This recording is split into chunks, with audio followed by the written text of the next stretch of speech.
आज राजा issue today के साथ हाजिर है। नाज़रीन, जैसा कि आप जानते हैं कि अमेरिका में इलेक्शन हो रहे हैं और ये इलेक्शन न सिर्फ पाकिस्तान में बल्कि पूरी दुनिया में बड़ी तवज्जो का बायस बने हुए हैं।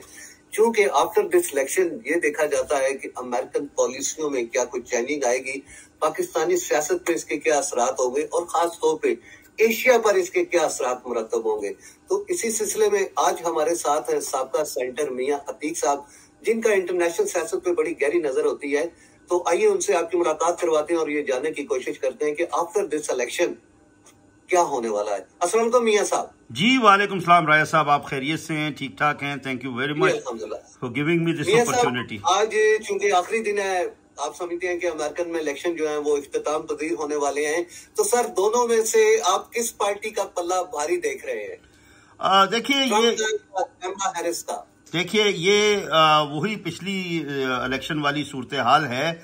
इनका बिल्कुल बहुत वो जैसे कहते हैं कि क्लोज कांटेक्ट हो रहा है और इसमें मुकाबला हो रहा है। जी, मुकाबला बहुत नजदीक है और मैं पर्सनली समझ रहा हूं कि पहले तो एक स्टेज पर क्लियर कट जो फतह थी वो नजर आ रही थी डोनाल्ड ट्रंप की, लेकिन दरमियान में जब ये चेंज हुआ और कैमला हैरिस दरमियान में इन हो गई, उसके बाद थोड़ा सा उनका ग्राफ नीचे आया।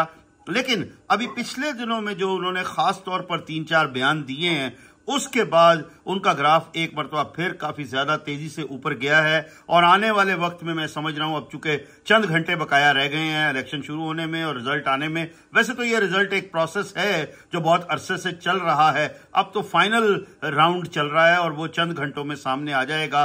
मेरी जाती नजर के मुताबिक बहुत ज्यादा चांसेस हैं कि डोनाल्ड ट्रंप एक बार फिर प्रेसिडेंट बनेंगे और वो सामने आएंगे। जी अच्छा सर, मुझे ये बताएं कि अगर मैं फलस्तीन की बात करता हूँ, ईरान की बात करता हूँ या अफगानिस्तान की बात करता हूँ, तो क्या ट्रंप के आने के बाद उनकी जो अमेरिकन पॉलिसीज हैं उनमें कोई तब्दीली देख रहे हैं आप? देखिए, पहली बात तो ये है कि सर ये जो बहुत सारे बयानात न सिर्फ अमेरिकन प्रेसिडेंट बल्कि और भी जो इलेक्टेबल्स होते हैं, चाहे वो थर्ड वर्ल्ड के हों या फर्स्ट वर्ल्ड के हों, वो इलेक्शन से पहले मुख्तलिफ किस्म के बयानात देते हैं जो शायद इलेक्शन का ही एक स्टंट होता है, लेकिन इलेक्शन कैंपेन का एक हिस्सा होता है। लेकिन देखने में ये आया है कि जो अमेरिकन पॉलिसी है वो काफी हद तक स्टेबल चलती है और उसको अभी की जो सूरत हाल नजर आ रही है, जो बयानात ट्रंप दे रहे हैं, वो लग रहा है कि शायद आने वाले वक्त में वही पॉलिसी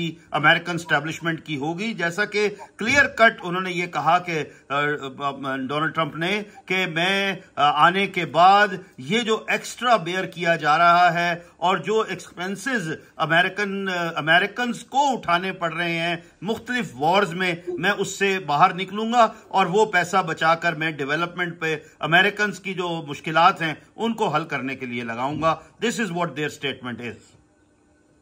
अच्छा सर, मुझे ये बात बताएं, जहां तक इंडियन की बात है वो ज्यादा हमें जो है वो कैमला हैरिस की तरफ नजर आ रहे हैं, और जो मुसलमान कम्युनिटी आप उसको किस तरफ देख रहे हैं? देखिए जी, आप शायद साजिद तारड़ को जानते होंगे जो इस वक्त स्पोक्स पर्सन हैं और मुस्लिम कम्युनिटी के डोनाल्ड ट्रंप की तरफ से जो हैं वो उनमें इन कांटेक्ट हैं, और उन्होंने वाज़ेह अल्फाज में ये बताया है कि जो डोनाल्ड ट्रंप ने मुसलमानों के लिए बात की है कि वो ना सिर्फ जो मुसलमान अमेरिकन मुस्लिम्स हैं उनके लिए और जो मुसलमान बाहर हैं उनके लिए वो जरूर कोई सॉफ्ट कॉर्नर रखते हैं और आने वाले वक्त में वो उनको हर तरह से एकोमोडेट करेंगे।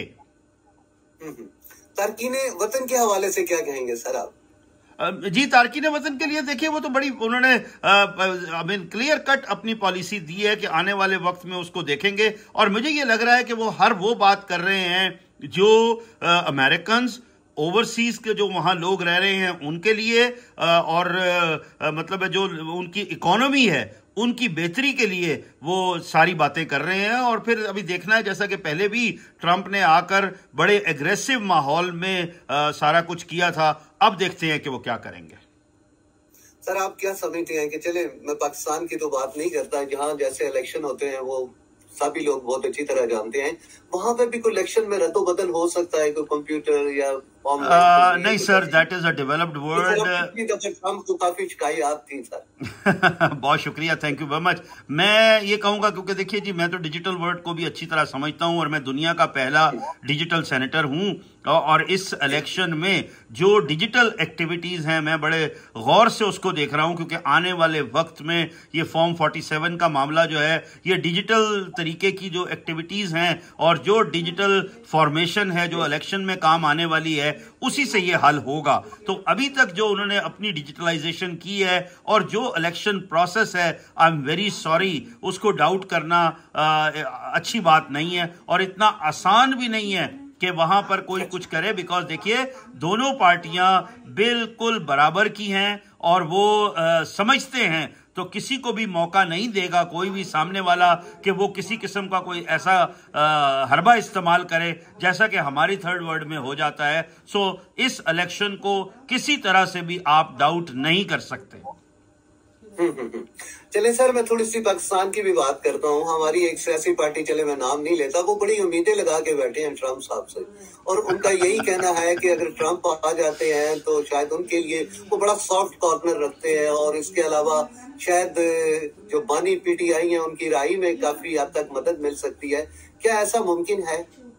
सर, ये अपना फिर मुझे साजिद तारड़ भाई की बात याद आती है। पिछले दिनों उनकी बहुत सारी वीडियोस चल रही थी, और वो क्योंकि स्पोक्स पर्सन हैं डोनाल्ड ट्रंप के, वो कोई आम आदमी नहीं है। उन्होंने ये कहा कि ये इलेक्शन जो है, ये अमेरिका के इलेक्शन हो रहे हैं, कोई मंडी भाउद्दीन के इलेक्शन नहीं हो रहे हैं। और डोनाल्ड ट्रंप जो हैं वो अपना जो है वो प्रेसिडेंट होंगे अमेरिका के, वो कोई किसी एक गांव के या शहर के प्रेसिडेंट नहीं होंगे या एक छोटे मुल्क के नहीं होंगे। लिहाजा मैं फिर राजा साहब यहां कहूंगा, इलेक्शन में बहुत सी बातें की जाती हैं, बाद में आने के बाद आपको देखना पड़ता है कि कौन सी हुकूमत के मुफाद में है, कौन सी मुल्क के मुफाद में है, कौन सी जो है ना वो आपकी कौम के मुफाद में है, उसके ऊपर फिर कारबंद रहना पड़ता है। तो ये जो बातें हैं ये इतनी आसान और दूसरी तरफ मैं ये भी जरूर आपको बावर कराता चलूं कि पाकिस्तान एक सॉवरेन कंट्री है, पाकिस्तान में रूल ऑफ लॉ है, पाकिस्तान में अदालतें काम कर रही हैं, और अभी तो जो नया 26th अमेंडमेंट आई है उसके बाद तो बात बहुत क्लियर हो गई है कि आने वाले वक्त में जो भी पॉलिटिकल केसेस हैं, खास तौर पर जो आईनी केस होंगे, जो हमें कॉन्स्टिट्यूशनल हमारे जो राइट्स हैं उसके मुताबिक होंगे या कोई कॉन्स्टिट्यूशन के एक्ट के मुताबिक होंगे, उसको वो कॉन्स्टिट्यूशनल कोर्ट्स जो हैं वो देखेंगी। तो ये कोई इतनी आसान बात नहीं है। हाँ, एक चीज जरूर है, मैं ये साथ ये भी कहता चलूं कि माजी में और माजी करीब में नहीं, पुराने वक्तों में हमारे यहां जरूर होता रहा, कहा भी गया, मानी भी गई, लेकिन आज के दौर में ये इतनी आसान बात नहीं है। सर, आपकी तरह एक और भी सेनेटर थे, पिछले दिनों मेरी उनसे गुफ्तगू हो रही थी, लेकिन उनका तो कहना है कि हमारे यहाँ जो आर्मी चीफ भी बनता है वो भी अमेरिका की मर्जी के बगैर नहीं बनता। कहाँ तक सदाकत है इन बातों? सर वेरी सॉरी, देखिए बात समझिएगा, ये सिर्फ आप अगर ये समझेंगे कि क्या अमेरिका में कोई भी असाइनमेंट बगैर अमेरिकन स्टैब्लिशमेंट की क्लियरेंस के क्या वो मिल सकती है? So this is what it is. ये तो मुल्कों के अपने मरासिम होते हैं, और मैं तो बल्कि यहां तक कहूंगा कि ये ऐसा नहीं है कि कोई पाकिस्तान में आर्मी चीफ बने या वजीर आजम बने या सदर मुमलिकत बने, वो सॉरी सर, ये आपका है, ये मेरा है, सॉरी ये आपकी तरफ से था शायद। नहीं, वो आपका था सर। अच्छा जी।